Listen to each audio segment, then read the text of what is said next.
তোমাকে ডাকে যদি একবার আল্লাহ, আমাকে কাছে টানো বারবার।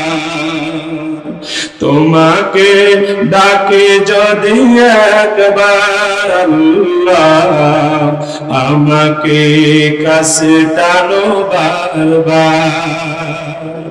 যদি পথ ভুলে যাই আমাকে দিও ঠাই, দিও দিশা এইটুকু না বদার আল্লাহ, আমাকে কাছে টানো বারবার।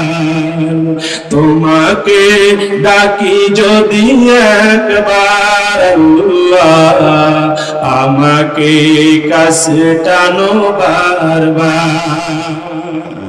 নবীজির মুখের দিকে তাকিয়ে হযরত আয়েশা ডাক দিয়ে বলে, ইয়া রাসূলুল্লাহ, ইয়া হাবিবাল্লাহ, আমি আয়েশা স্ত্রী হিসাবে আপনার কাছে জানতে চাই, আল্লাহ রাব্বুল আলামিন বান্দার গুনাহগুলি কোন সময় বেশি বেশি মাফ করে দেয়? সুবহানাল্লাহ। আপনাদের স্ত্রীরা আপনাদের কাছে এই ধরনের প্রশ্ন করে?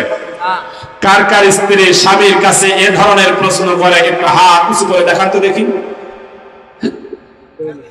এতগুলা মানুষ, কারোর স্ত্রী এ ধরনের প্রশ্ন করে না?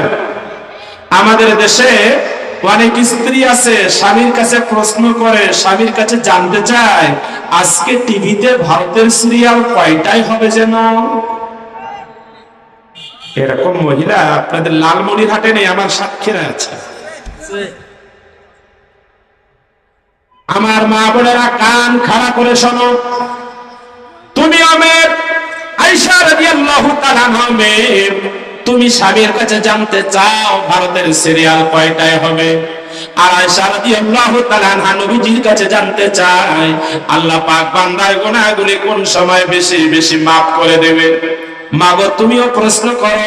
আয়েশা রাদিয়াল্লাহু তাআলা আনহা প্রশ্ন করতেন, কিন্তু তোমার প্রশ্ন জাহান্নামে যাবার প্রশ্ন, আর আয়েশা রাদিয়াল্লাহু তাআলা আনহার প্রশ্ন ছিল জান্নাতে যাবার প্রশ্ন। জোরে বলেন ঠিক কি না? প্রশ্ন দুইটাই, প্রশ্ন দুইটাই। একটা প্রশ্ন জাহান্নামে যাবার প্রশ্ন, আর একটা প্রশ্ন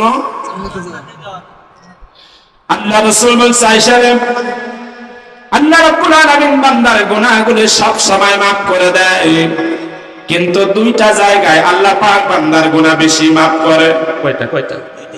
এক নাম্বার জায়গা হলো দুনিয়ার কোন মানুষ নামাজের ভিতরে সিজদায় যে যখন আল্লাহর তাসবিহ পাঠ করতে থাকে, বান্দা যখন সিজদায় যে আমার মাওলাকে ডাকতে থাকে, আল্লাহ রাব্বুল আলামিন ওই বান্দার জীবনের গুনাহগুলো বেশি বেশি maaf করে দেয়। কারণ দুনিয়ার কোন মানুষ সিজদা যখন দেয় কপালটা মাটিতে লাগিয়ে দেয় কারে পাওয়ার জন্য? আরে জোরে বলেন, জাবাহাতু আলাল আরদি লিরিদাতিল্লাহ। বান্দা তার আপন কপাল মাটিতে রেখে দেয় আমার মাওলাকে খুশি করার জন্য, ঠিক কি না? আরে জোরে বলেন, বান্দা যখন নিজের কপালটা মাটিতে রেখে আমার আল্লাহকে ডাকতে শুরু করে দেয়, বান্দা একবার ডাকে আর আমার আল্লাহ বারবার বান্দার সামনে ক্ষমা মাগফিরাত নিয়ে হাজির হয়ে যায়। তোমাকে ডাকে যদি একবার আল্লাহ, আমাকে কাছে টানো বারবার।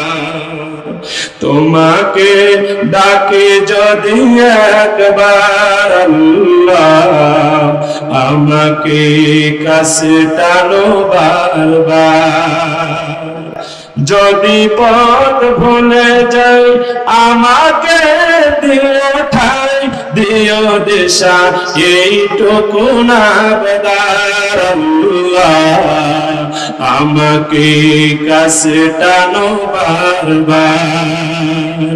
তোমাকে ডাকি যদি একবার আল্লাহ, আমাকে কাছে টানো বারবার।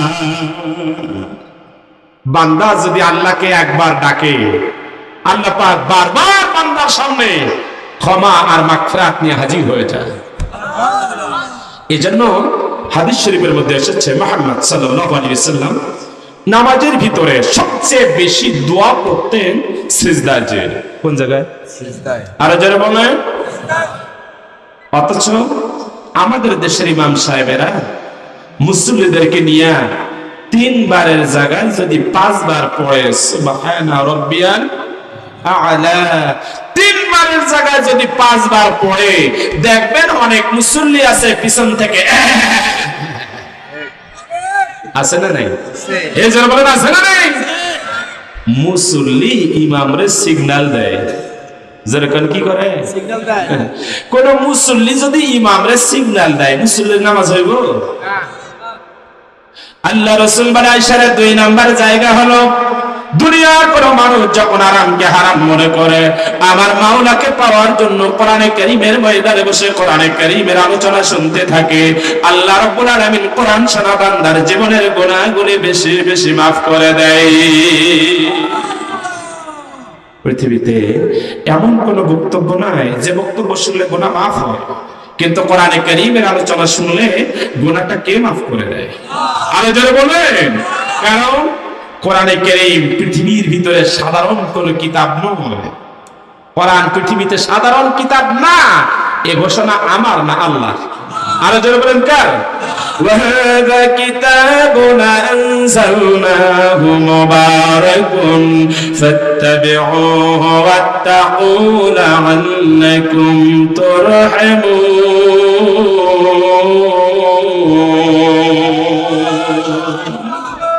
And this is the blessed scripture I see have revealed.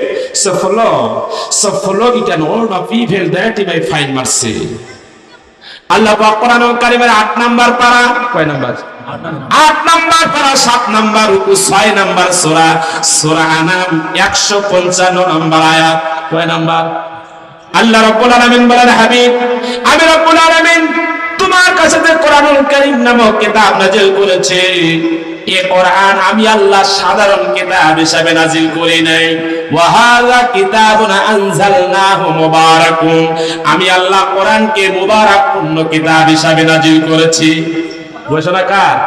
এই যারা বলেন ঘোষণা কার? কোরআন সাধারণ কিতাব না, এ বক্তব্য কে দিয়েছে? কোরআন আল্লাহর ভাষায় মুবারাকপূর্ণ।